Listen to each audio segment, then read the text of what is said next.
No vídeo de hoje do canal do Nicola, vou te contar quanto o Corinthians ainda deve ao Flamengo por Mateuzinho. Para completar, o Flamengo muito bem na fita, pelo menos em relação a seu adversário. As últimas do mercado, bastidores e finanças. Fala aí pessoal, sou Jorge Nicola, bem-vindos a mais um vídeo do canal. Sempre bom ter vocês por aqui, sem perder tempo, só pedir para deixar o like, se inscrever no canal e ativar as notificações. Já o Flamengo anunciou a demissão de Kleber dos Santos, técnico que acabou de ser campeão da Libertadores Sub-20. Decisão foi motivada pela indicação de um técnico da confiança de José Boto, o novo diretor executivo de futebol do Fla. Hora de falar sobre Jorge Jesus. O técnico português vai ou não comandar a seleção brasileira? Quero trazer algumas atualizações importantes. A CBF só não bateu o martelo com o português porque ainda vai fazer uma última tentativa com Carlo Ancelotti. O presidente Edinaldo Rodrigues pretende conversar com o representante do Ancelotti para saber se não existe nenhuma chance mesmo de ele assumir ou dar garantias de que assumirá a seleção depois do Super Mundial de Clubes. A tendência é que o Ancelotti siga enrolando a CBF. Ele não descarta treinar a seleção, mas não é capaz de dizer que após o Mundial troca o Real Madrid pela seleção, e diante desse impasse a tendência é que Jorge Jesus seja de fato contratado, até porque o comandante do Al Hilal, ao contrário do Ancelotti, topa quase tudo para treinar a seleção brasileira. Ele inclusive já condicionou a saída dele ao pagamento da multa rescisória que equivale a 1 mês de salário. O Jorge Jesus tem contrato com o Al Hilal até junho, mas há um aditivo que prorroga esse vínculo até julho. Para a disputa do Super Mundial de Clubes, 1 mês de salário do JJ equivale a mais ou menos 6 milhões de reais. Dinheiro que é bastante significativo para mim e para você, mas para a CBF não é tanta grana assim. Vale a lembrança de que o Dorival Júnior ganhava 2 milhões de reais por mês e ao ser demitido ele assegurou 1 milhão de reais mensais até a próxima Copa do Mundo. Só para completar, JJ vai tentar evitar falar sobre a seleção brasileira nesse momento, porque vive um momento importante lá no futebol saudita. Nessa sexta-feira, o Al Hilal, que é o vice-líder do campeonato, enfrenta o Al Ittihad, ou melhor, o Al Nassr, que é um dos principais times do país. O Al Nassr é o time do Cristiano Ronaldo. E o Al Hilal precisa vencer para tentar diminuir a diferença de 4 pontos do líder da competição, aí sim, o Al Ittihad. Já as quartas de final da Champions, lá na Ásia, as quartas estão marcadas para 25 de abril, jogo contra o Gwangju, time da Coreia do Sul. A saideira sobre JJ, a estreia do time dele no Super Mundial está marcada para 18 de junho, justamente contra o Real Madrid de Carlo Ancelotti. Agora sobre o Flamengo, super elogiado até pelo adversário de estreia na Libertadores da América. Você sabe, o Flamengo abre a sua participação na Libertadores desse ano contra o Deportivo Táchira, partida marcada para a Venezuela. E o técnico do Táchira, o Edgar Pérez, disse o seguinte, abre aspas, o Flamengo é um time europeu que joga na América do Sul.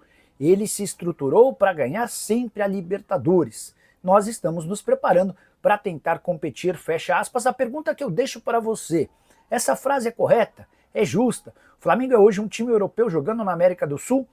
Se puder, use o espaço para comentário para registrar sua opinião. Vale a lembrança também de que o Táchira é o segundo colocado no campeonato venezuelano. Depois de 9 partidas, são 5 vitórias, 3 empates e uma derrota. Campanha interessante. Expectativa de um público para mais ou menos 30 mil pessoas. Ingressos que partem de R$ 22 e chegam até R$ 113. Já é certo que o Flamengo não terá Arrascaeta, Danilo e Gerson por causa de lesões. Para falar quanto o Corinthians ainda deve ao Flamengo pelo lateral direito Mateuzinho, os clubes andaram brigando em 2024 por conta de uma parcela atrasada. Pois bem, o rubro-negro acaba de fechar o seu balanço do ano passado e esse balanço aponta uma dívida de 13 milhões e 900 mil reais. Mateuzinho havia sido comprado pelo Corinthians no início do ano passado por 21 milhões 480 mil, que seriam pagos em 5 parcelas. As 2 primeiras parcelas quitadas sem grandes problemas, ambas de 4 milhões de reais. O problema aconteceu na terceira parcela, que venceria em 5 de agosto e tinha um valor de 8 milhões de reais. O Corinthians não conseguiu pagar. O Flamengo quis exercer a garantia bancária via Brax, que era uma garantidora desse contrato. O problema é que o Corinthians já havia pego todo o dinheiro possível com a Brax e a empresa disse que só poderia restituir o Flamengo a partir de 2025. Só que no contrato entre Corinthians e Flamengo ficou combinado que se o Corinthians atrasasse alguma das parcelas, ele seria obrigado a pagar de forma imediata todo o restante do contrato. Ou seja, a partir de agosto, Corinthians passou a ter a obrigação de bancar os 13 milhões e 900 mil, os 8 milhões do mês de agosto, além de 2 milhões e 280 mil das parcelas de agosto de 2025 e de agosto de 2026. A Brax já está disponibilizando para o Flamengo, nesse início de temporada, um valor de 7 milhões e 600 mil reais. O restante vai precisar ser pago muito em breve para que o Corinthians não tenha mais um problema na Câmara Nacional de Resolução e Disputas. Hora de falar sobre Richarlison. Que história é essa de que o ex-centroavante da seleção brasileira e que pertence ao Tottenham pode pintar no futebol brasileiro? Nas últimas horas, a especulação dá conta de que Palmeiras, Fluminense e Flamengo preparam proposta para comprar o jogador na metade do ano. A grande novidade sobre esse tema é de que o Tottenham, muito incomodado com a sequência de lesões do centroavante, cogita negociá-lo em definitivo a partir de julho. Posso descartar o nome do Palmeiras interessado no Richarlison. Quando o Verdão gasta 155 milhões de reais para comprar o Vitor Roque, ele deixa de buscar outro centroavante. Sobre Flamengo e Fluminense, a pergunta que eu deixo é: como comprar um jogador que chegou ao Tottenham ao custo de 58 milhões de euros? Ainda que o Tottenham admita prejuízo e perca, por exemplo, 18 milhões de euros, o Richarlison ainda custaria 40 milhões de euros, número completamente fora da realidade de qualquer clube de futebol no Brasil, isso sem falar no salário do Pombo. O Richarlison ganha no Tottenham cerca de 3 milhões e 900 mil reais, muito acima de qualquer salário de atletas em atividade no país. Só para completar, importante dizer que o Everton, onde o Richarlison já se destacou, também na Inglaterra, é um dos interessados na compra do jogador para metade do ano. Por falar no Flamengo, deixo te atualizar sobre as negociações com o Jorginho, novela que vive seus últimos capítulos e deve terminar com um final feliz para o torcedor rubro-negro. Durante o domingo, representantes do atleta se encontraram com José Botto, o diretor esportivo de futebol do Flamengo, e a questão financeira, enfim, foi resolvida. Resta, para que o acordo seja selado, apenas a confirmação do negócio por parte do presidente do Flamengo, BAP, que não havia participado das negociações. Ele deixou que o José Botto, o diretor executivo de futebol, é quem conversasse e negociasse com representantes do atleta. Jorginho vai assinar um contrato de 3 anos e chegará com o maior salário do elenco rubro-negro. Importante contar que existe uma possibilidade real de o Jorginho deixar o Arsenal antes do fim da atual temporada europeia. Na teoria, ele ficaria por lá até junho. O Flamengo já tem a certeza de que terá o Jorginho assim que ele assinar o contrato para a disputa do Super Mundial, entre junho e julho. Mas tanto o Jorginho quanto o Flamengo trabalham junto ao Arsenal para uma liberação antecipada. E ainda que o Jorginho só possa ter condição de jogar a partir de junho, quando há uma janela especial por conta do Super Mundial, o rubro-negro entende que seria um baita ganho se já tivesse o Jorginho treinando por aqui e se adaptando aos novos companheiros. O meio-campista de 33 anos de idade, que passou recentemente alguns dias ao lado da noiva irlandesa no Rio de Janeiro, voltou para a Inglaterra encantado com a vida no Rio de Janeiro. Sobre as finanças no Flamengo, os membros do Conselho Deliberativo tiveram acesso a tudo o que aconteceu na temporada passada do ponto de vista financeiro.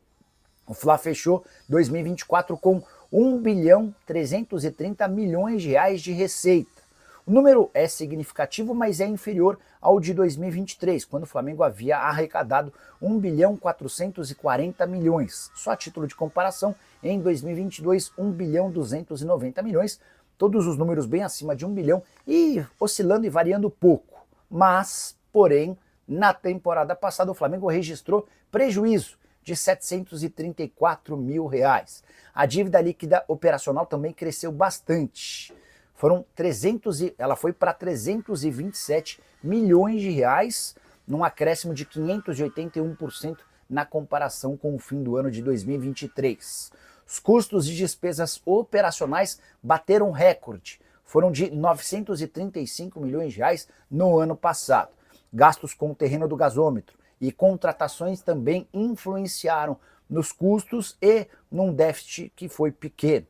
O Flamengo gastou 125 milhões com Alcaraz, 102 milhões com De La Cruz, 50 milhões com Vinha, 43 milhões com Léo Ortiz e mais 30 milhões de reais com Plata. Michael com 7 milhões e 600 mil, Carlinhos com 3 milhões e 700 mil e Alexandro com 3 milhões e 200 mil foram custos mais baixos. Só para completar em relação ao Fla, é importante você saber que no ano passado o clube registrou queda nas receitas com bilheteria e sócio-torcedor e também lucrou menos com vendas de atletas do que em outros anos, foram 107 milhões com transferências, no ano anterior, em 2023, eram 303 milhões de reais. Só para completar sobre o Fla, contar que Peruano, que já foi candidato à presidência do Flamengo e é ex-conselheiro do clube, foi condenado a ficar 30 dias sem usar as redes sociais e utilizar uma tornozeleira eletrônica, além de não poder se aproximar do BAP. Tudo porque durante o período de eleição ele fez acusações e ataques homofóbicos contra o atual presidente rubro-negro. Família brasileira, ficamos aqui com o nosso giro de notícias do Flamengo, informações exclusivas e atualizadas para você ficar por dentro de tudo e não estar perdendo nada. Já chega deixando seu like e se inscreva neste canal também, ativa o sininho de notificação, muito importante a sua participação. E a gente vai ficando por aqui, né? Um grande abraço no seu coração, segue pra mais, até o próximo vídeo, vamos que vamos e vamos pra cima.